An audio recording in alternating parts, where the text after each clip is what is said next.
The roguelike genre is full of so many bangers.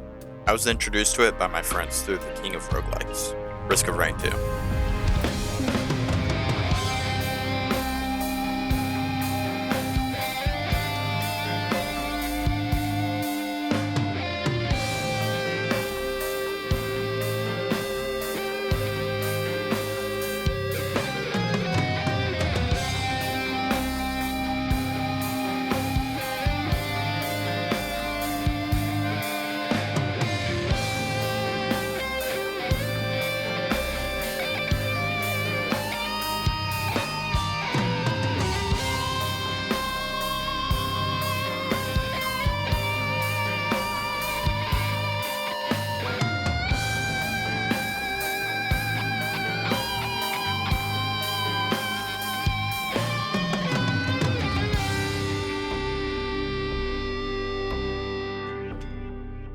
It was the game that made me fall in love with the entire genre.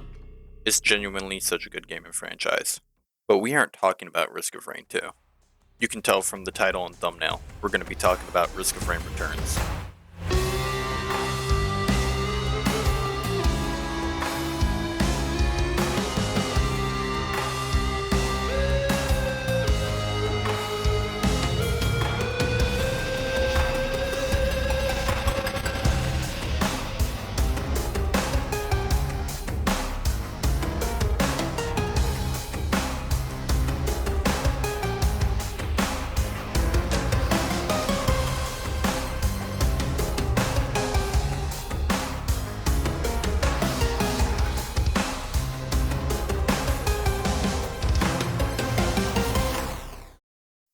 Risk of Rain Returns is a remaster of the first game in the series. Risk of Rain 1 is by no means bad, but it definitely needed a remaster. It's extremely dated going back to it now. Hopoo thought the same. Certain keys don't work as keybinds. It's the same for mouse, which is really annoying. Returns fixes that. They also added mouse aiming, which is great. The art in Returns is much higher quality than Risk of Rain 1's colored stick figures. You don't have to hunt down every enemy to go to the next stage anymore. One of the biggest changes is with multiplayer. Returns makes it so you can just join or invite people via Steam and Nintendo Online. In Risk of Rain 1, you had to set up a server using your IP, then give that and your port code to your friends. Skins were brought back from Risk of Rain 2, not to the extent of what's in 2. They're just different color schemes instead of turning into the prisoner from Dead Cells. Alternate abilities are back from 2 also, and some of them are the coolest abilities we've gotten so far. They added a few new characters to the game too.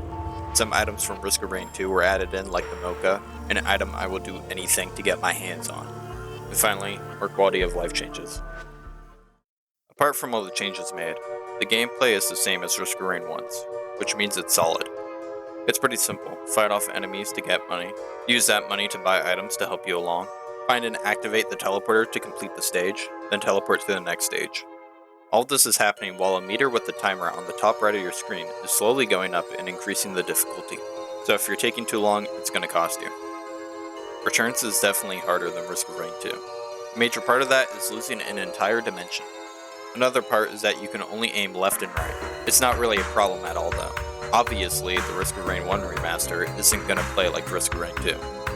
More enemies spawn and hit harder. A lot of enemies are changed back to how they are in the first game, so Udalomarians aren't as much of a threat, but Bison and Greater Wisps are.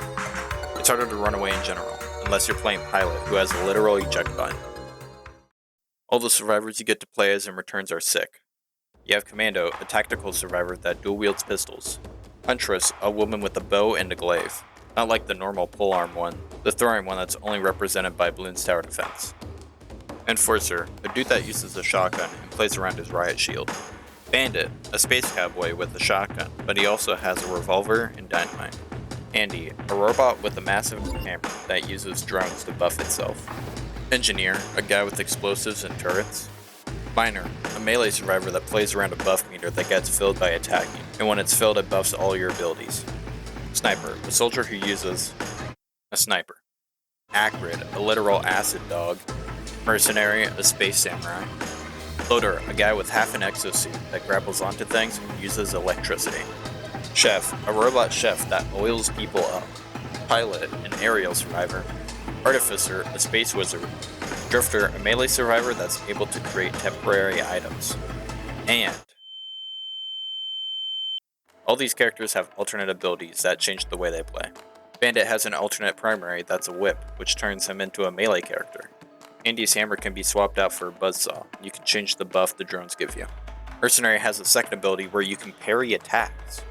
And Sniper has a primary where they can hit with the stock of their gun. Enemies aren't too complicated. You have ones that stomp, ones that fly, ones that bite, ones that bounce, and ones that shoot. All of them are threats in their own way. Small enemies make up in damage with their numbers, and big enemies hit hard. Providence Trials are challenges you're able to complete to unlock aspects of the game, like items, skins, and alternate abilities. They not only teach you how to use abilities in the game, but also test your skills of the game and characters. It's also the most irritating thing in the game, and few things are able to get me as pissed off as trying to gold a trial. I'm serious. I was more calm throwing myself at Melania for hours than trying to kill 4 pigs. When you complete every trial, you unlock the final trial, Judgment. Judgment is without a doubt the best challenge ever created in the series. I don't think anything can even top it. It blows the clips out of the water. You get to play as any character and run through a gauntlet, where you go through a small version of every stage until you make it to the final stage, where you fight the final boss in a much more compact arena. Enemy placement and items stay the same, so you can come up with a strategy on what to get and how to complete a stage efficiently. You don't regen health either, and you barely get healing items, and you get them on the last few stages anyways. You do have 5 full heals after completing a stage that need to be used sparingly. You also don't get to use alternate abilities on characters, so not only do you have to be skilled enough to avoid a ton of damage, you also have to be skilled enough with that character's default abilities, which isn't really an issue until you end up in my situation where you can't complete Judgment on a character, because their default abilities are buns on Judgment. Beating Judgment on Mercenary and Miner is like being on fire and trying to put it out with gasoline. When you beat Judgment, you get the best skin in the game for that character. It gives you the final boss's colors and gives you his little light things around his head. It's definitely worth doing just for that. The story for Returns is pretty simple but effective. You're aboard the UAS Contact Light, a shipment vessel passing by a planet known as Petrichor 5, when it gets attacked, which leads to the Contact Light crashing and scattering its shipments everywhere on Petrichor 5, while you use an escape pod to go safely to the planet. You then fight through areas of the planet, release a dog, save a survivor, steal a foot, reboot a robot, and then fight the final boss, Providence.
I'm just gonna say it, this fight is just so good. And adding in the final phase was a genuine surprise that made me love it even more than the original. Anyways, you kill Providence and escape Petrichor 5, leaving something behind.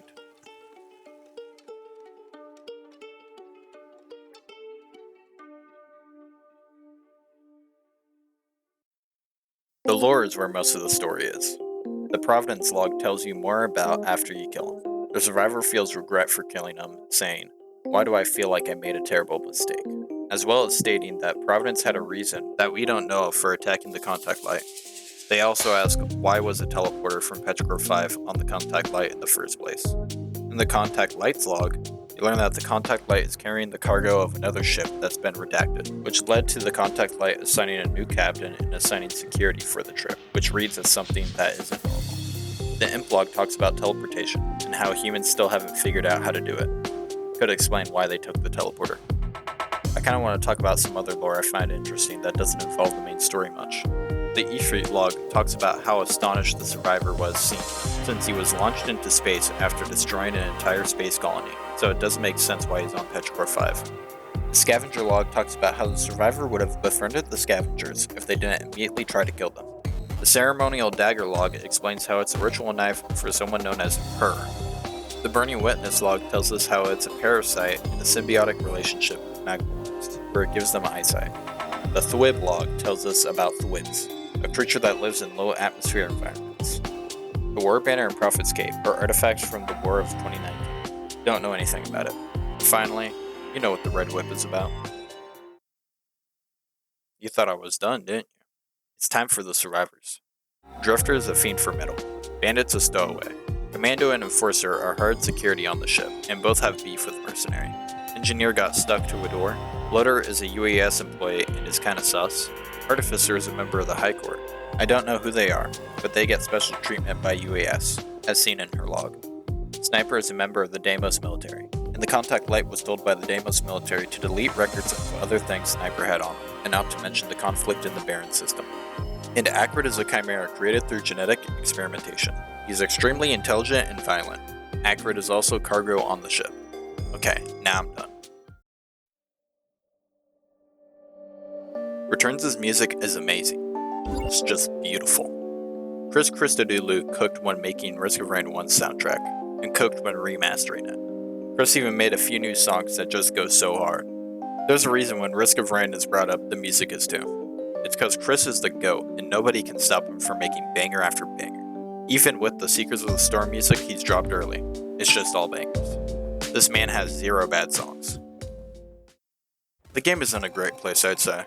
It doesn't seem like Hopoo has any plans to create any DLC for Returns, and they've sold the franchise to Gearbox, so I think it's safe to say the game's complete. I don't know the deal on if Hopoo still has complete control over Returns, or if it's given to Gearbox at any point, but it doesn't look like Gearbox wants to add anything to Returns either. They're focused on continuing support for Risk of Rain 2. Woohoo! And publishing Hostile Worlds. Ew. There's not much to ask for in my opinion besides mod support, which I hope happens soon.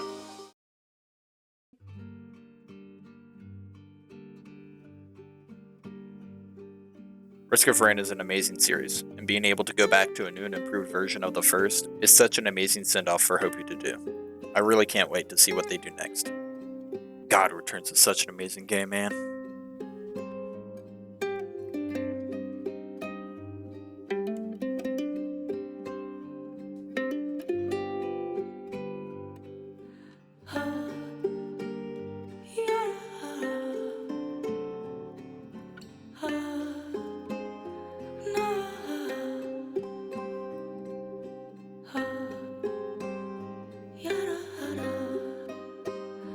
No.